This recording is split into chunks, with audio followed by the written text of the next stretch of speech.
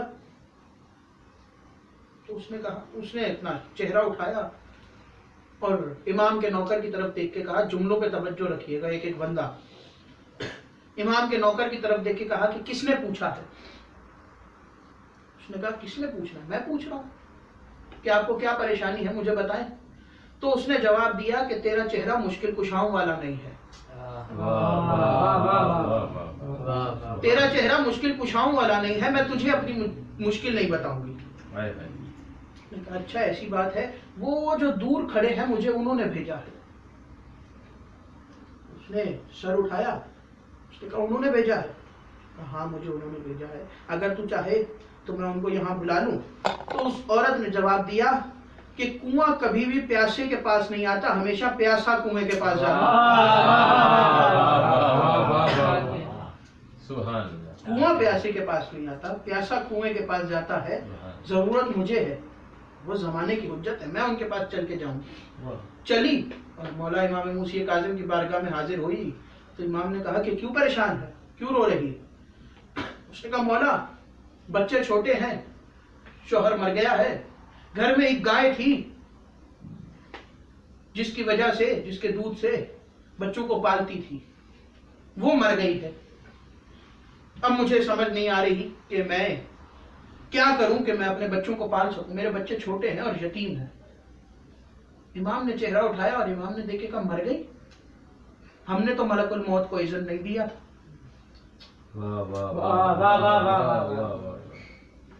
مر گئی؟ ہم نے تو ملک الموت کو اذن ہی نہیں دیا تھا، ملک الموت ہمارے اذن کے بغیر کہیں کیسے پہنچ سکتا ہے؟ اس نے کہا مولا میں اپنے گھر سے آ رہی ہوں۔ اسی ہجوم میں جہاں امام کھڑے تھے، اسی ہجوم میں ایک منافق بھی کھڑا تھا، دشمن اہل بیت کھڑا تھا۔ اس نے طنز کرتے ہوئے امام سے کہا کہ جب وہ عورت بیان کر رہی ہے اپنی پریشانی تو آپ کیوں اس کا مذاق اڑا رہے ہیں؟ اس نے کہا مر گئی تو مر گئی۔ امام نے کہا بیچ میں کیوں بول رہا؟ ہم نے کہا نا زندہ ہے تو زندہ ہے۔ اگر یقین نہیں آتا تو جا کے دیکھ، جہاں پڑی ہے اسے ٹھوکر مار کے کہے چل اٹھ، تجھے موسی کاظم نے بلایا ہے۔ سبحان اللہ، سبحان چل اٹھ، تجھے موسی کاظم نے بلایا۔ امام کا ایک نوکر نام تھا صفان، اونٹ کرائے پہ دیتا تھا، اس کا کام تھا اونٹ کرائے پہ دینا۔ جیسے آج کل کے دور پہ رینٹا کار کا بزنس ہے، ایسے عرب میں ابھی بھی کہیں کہیں رواج ہے کہ اونٹ کرائے پہ لوگ دیتے ہیں۔ اور عرب کے اونٹ تو بہت ہی مہنگے بھی ہوتے ہیں، اکثر تو اتنے مہنگے ہوتے ہیں کہ وہ آج کل کی لینڈ کروزر سے بھی مہنگے ہوتے ہیں۔ اور یہ عرب کی خاص بات تھی کہ عرب میں توجہ، جملہ سننا توجہ، عرب کی خاص بات تھی کہ عرب میں صرف 3 ہی سواریاں تھیں، اونٹ، گھوڑا اور گدھا۔ صرف یہ 3 ہی سواریاں تھیں عرب میں جو بہت مشہور تھی، اور پوری دنیا انہی 3 پہ سوار ہوتی تھی۔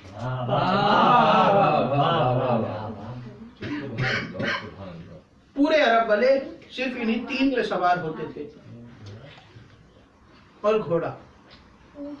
پورے عرب والے صرف انہی 3 کے چکر میں رہتے تھے اور انہی 3 کے اوپر سوار ہوتے تھے۔ اس کا یہ کام تھا کہ وہ اونٹ کرائے پہ دیتا تھا اور لوگ اس سے لے کے جاتے تھے، اس کو بڑا منافع ہوتا تھا، اور اکثر اس زمانے کا بادشاہ ہارون رشید بھی اس سے اونٹ کرائے پہ لیا کرتا تھا۔ اور ہارون اکثر جب لمبے سفر پہ جاتا تو 200-250 اونٹ اس سے کرائے پہ لے کے جاتا۔ ایک دن امام نے اس کو بلایا اور اس کو بلانے کے بعد کہا کہ ہم نے سنا ہے کہ تم اونٹ کرائے پہ دیتے ہو۔ جی مولانا میرا کام ہے اور اکثر اوقات تو مجھے بڑا منافع ہو جاتا ہے۔ تو امام نے کہا کہ توجہ، امام نے کہا کہ ہمارے دشمن کو کبھی بھی اونٹ کرائے پہ نہ دینا۔ ہمارے دشمن کو کبھی بھی اونٹ آج کے بعد کرائے پہ نہ دینا. اس نے کہا مولا میرا کام ہے, میں اگر کسی کو نہیں دوں گا, میرے پاس تو جو آتا ہے میں اسے دے دیتا ہوں. تو امام نے کہا کہ آج کے بعد جو ہمارا دشمن ہے اسے نہ دینا. کہا مولا آپ کا مطلب کیا ہے؟ امام نے کہا کہ جب تم ہمارے دشمن کو اونٹ کرائے پہ دیتے ہو تو اس کی واپسی کے لیے اس کی سلامتی کی دعا بھی کرتے ہو.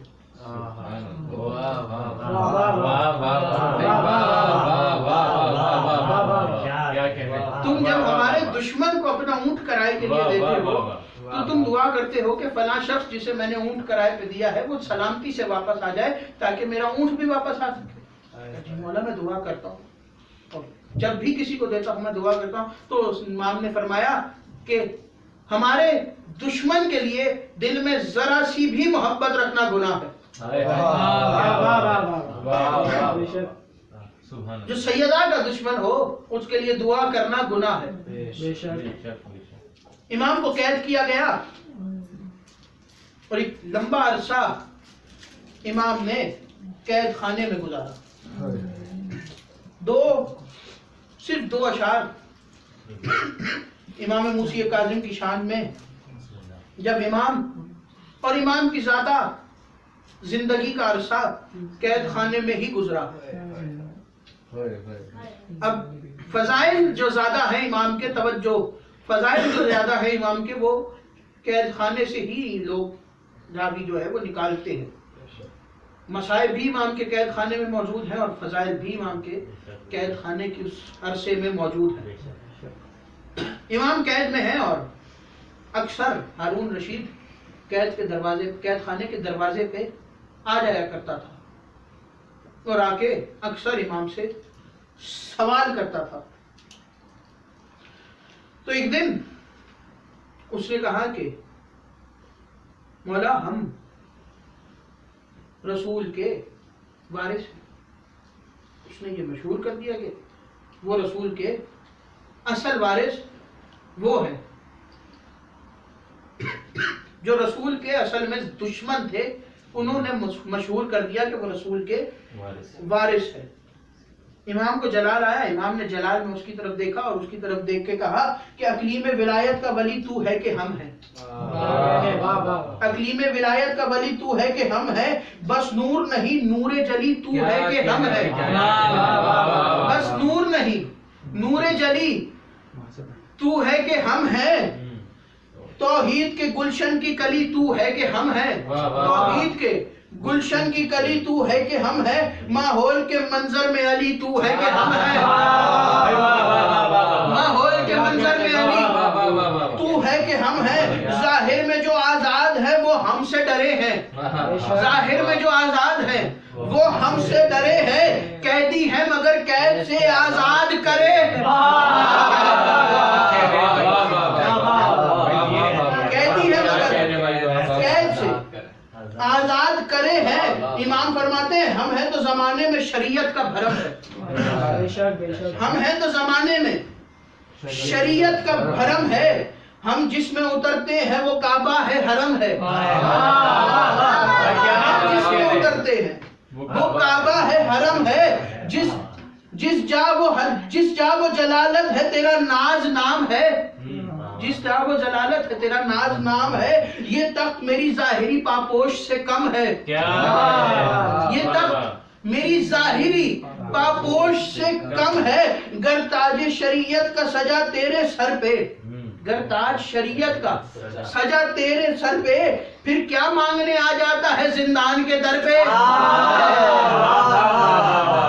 پھر کیا مانگنے آ جاتا ہے زندان کے در پہ. 14 سال رضا کے بابا نے قید گزاری ہے.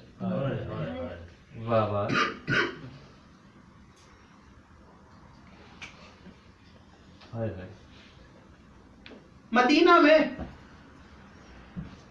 قبر رسول پر مولا قرآن پڑھ رہے تھے. جب سرکار امام موسی کاظم کو قید کیا گیا, نانا کے روزے پہ قرآن پڑھتے پڑھتے ہاتھوں میں زنجیریں آ گئی.